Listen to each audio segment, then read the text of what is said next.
Hola, ¿qué tal amigos? Me da mucho gusto verles, espero que se encuentren bien. Les saluda su amigo el Maestro Jesús de Atocha May Castillo. Hoy vamos a hablar de un tema muy interesante. Vamos a hablar de lo que es la electricidad. Y vamos a tocar los aspectos del concepto de electricidad. Vamos a hablar de la ley de Ohm. Vamos a hablar de las manifestaciones y aplicaciones de la energía eléctrica. Y por último, vamos a hablar sobre el aspecto de la seguridad para el uso de la energía eléctrica. Empecemos con la electricidad. Siempre que hablamos de esta palabra, se nos viene a la mente el concepto de energía y el uso de aparatos y dispositivos. Como todos sabemos, los cuerpos están cargados eléctricamente. Existen cargas eléctricas positivas y cargas eléctricas negativas. Y se comportan de cierta manera. Cargas iguales se repelen y cargas diferentes se atraen. Cuando hablamos de cómo se comportan estas cargas en cuanto a la electricidad, podemos decir que hay dos tipos de electricidad o que se consideran en la electricidad. Por un lado hablamos de la electrostática y por otro lado la electrodinámica. Cuando hablamos de la electrostática, hablamos de cargas en reposo. Y cuando hablamos de electrodinámica, hablamos de cargas en movimiento. Por último, mencionamos en este aspecto lo que es la corriente eléctrica. La corriente eléctrica es un flujo o movimiento de electrones.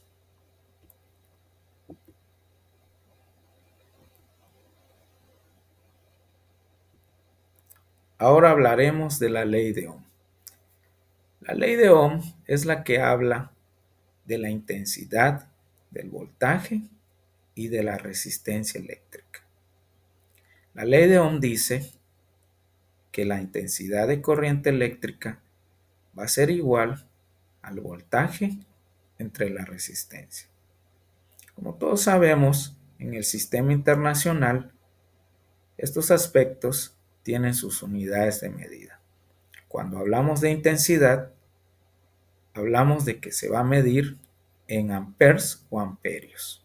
Cuando hablamos de voltaje o de diferencia de potencial, se mide en volts o voltios. Y por último, cuando hablamos de resistencia, esta se mide en ohms o ohmios y se representa con la letra omega.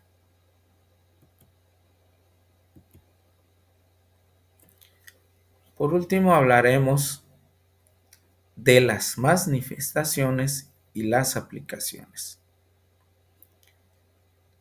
Todos sabemos que la electricidad se manifiesta pues en la vida cotidiana y a nuestro alrededor. Normalmente, en estos casos y como ejemplos, hablamos de los relámpagos, hablamos de los ciclones y temblores y los fenómenos eléctricos en los seres vivos.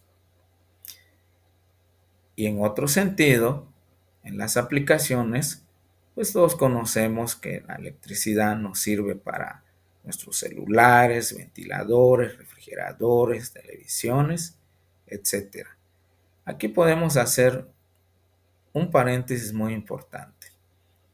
La manifestación de la electricidad la tenemos incluso en nuestro cuerpo humano.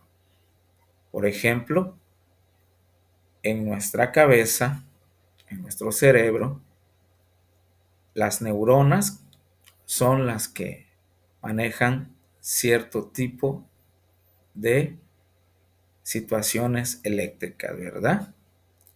Nuestro cerebro funciona a través de impulsos eléctricos. Y también podemos hablar de que el ejemplo más sencillo y que podemos observar y a simple vista es la manifestación de la electricidad a través de los relámpagos.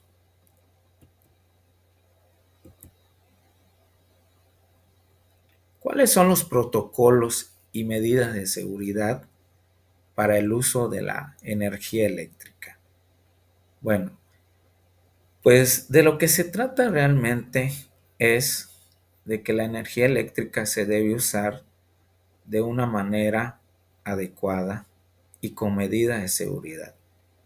Esto para no tener daños en personas y aparatos y dispositivos de uso cotidiano. Los efectos de las corrientes eléctricas en el organismo, ¿sí? El manejo de aparatos eléctricos y el agua. Eso hay que tenerlo muy pendiente y muy importante. Un ejemplo sencillo es que nosotros no debemos de manipular dispositivos o tener contacto con la energía eléctrica si tenemos también contacto a la vez con el agua. También debemos de tener en cuenta que los sistemas eléctricos conectados deben de estar a algo que se llama tierra física, una conexión a tierra física, para evitar daños, como había mencionado, a nosotros mismos y a los aparatos que usamos con electricidad. El uso de fusibles y aparatos llamados no-break que protegen contra sobrecargas y cortocircuitos en casas, negocios, etc. Y ya para terminar, debemos mencionar los tipos de corriente eléctrica que se manejan. Existen dos: la corriente directa o continua y la corriente alterna. La corriente directa es aquella en donde los electrones viajan en una misma dirección y no hay cambios en el voltaje. Y en la corriente alterna es donde hay cambio de dirección y normalmente hay cambios de voltaje. La corriente directa es la que podemos tener en pilas y baterías. Y la corriente alterna es la que viene de las líneas de distribución eléctrica. Hay que tener mucho cuidado con el uso de este tipo de energía, pero si sabemos usarla con las medidas de seguridad adecuadas, pues podemos sacar mucha ventaja y provecho. Pues amigos, esto ha sido todo. Espero haber aportado un granito de arena en el conocimiento sobre este tema muy interesante, que de igual manera tiene su relación con otro tema que se llama el magnetismo. Pero eso será en otro episodio y nos vemos hasta la próxima.